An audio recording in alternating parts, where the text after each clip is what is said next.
In 1999, a film asked one question that never really left us.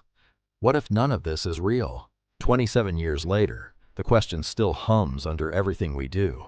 But behind the code, behind the leather coats and the sunglasses, there were real people. People with names, with histories, with lives that started long before they ever stepped into a green-tinted world and kept going long after the camera stopped rolling. Tonight, we go behind the Matrix, not the machine, the humans who built the myth. Chapter 1. The one who wasn't supposed to be Keanu Reeves, Neo/Thomas A. Anderson. Before he was the one, Keanu Reeves was Hollywood's most unlikely leading man, a quiet, soft-spoken actor already known for comedy in Bill and Ted's Excellent Adventure and for heart-pounding action and speed. He wasn't the studio's first choice for Neo. Some names above him passed. Reeves didn't. What most people don't know is the cost behind the calm. Reeves trained for months in martial arts, broke his jaw during production, and returned to set anyway. Off camera, his life carried a weight. The film never showed the loss of his daughter before production, and the loss of his partner years later. Grief followed him like a shadow through the franchise, and yet he became something rare in this industry. Beloved. Decades later, Reeves is bigger than ever, headlining the John Wick saga, quietly giving away fortunes to crew members and cancer research, riding motorcycles he builds with his own hands, and returning one final time to the role that defined a genre in The Matrix Resurrections. The internet didn't just call him a movie star, it called him the most wholesome man in Hollywood. Chapter 2. The Teacher, Laurence Fishburne.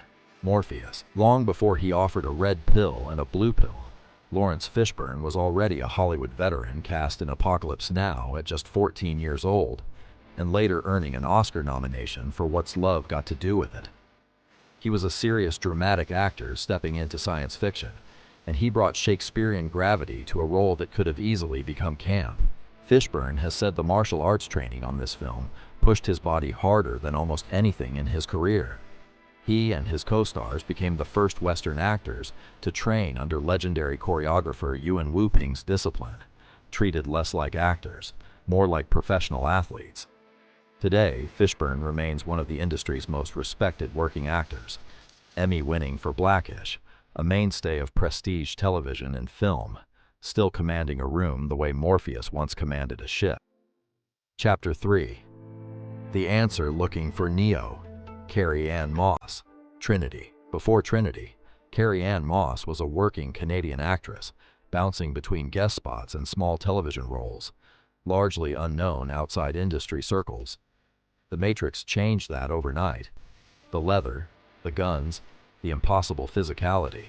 She became an action icon almost by accident, redefining what a female action lead could be in a genre that rarely gave women the lead.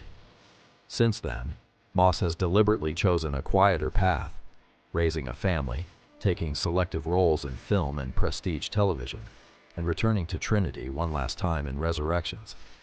She's spoken openly about protecting her personal life from the industry's spotlight, a rare thing for someone once catapulted into global stardom. Chapter 4. The Virus in the System. Hugo Weaving. Agent Smith. Hugo Weaving arrived on set already a respected Australian stage and screen actor, known for Proof and the Adventures of Priscilla, Queen of the Desert. Nobody, including him, expected Agent Smith to become one of cinema's most quoted villains, a role built almost entirely from stillness, precision, and a voice that never once needed to raise itself to feel dangerous. Weaving went on to become one of the most recognizable character actors alive.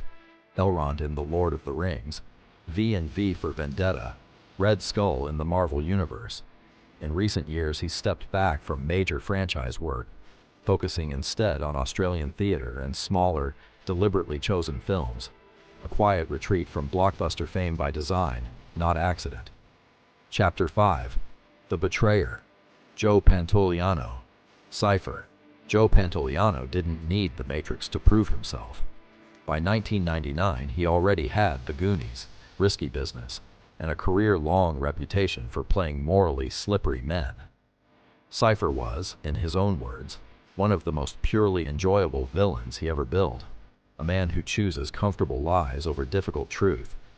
Pantoliano remained a steady, prolific presence afterward, earning an Emmy for The Sopranos, and in later years becoming an outspoken advocate for mental health awareness, drawing on his own experience with depression to push for open conversation in an industry that often punishes vulnerability. Final chapter: the question that outlived the film.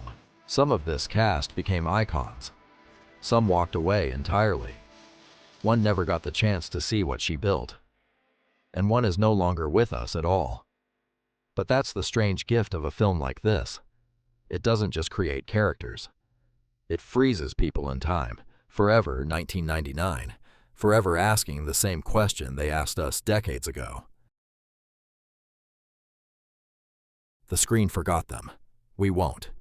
Subscribe and let's bring more of these stories back to life, one legend at a time.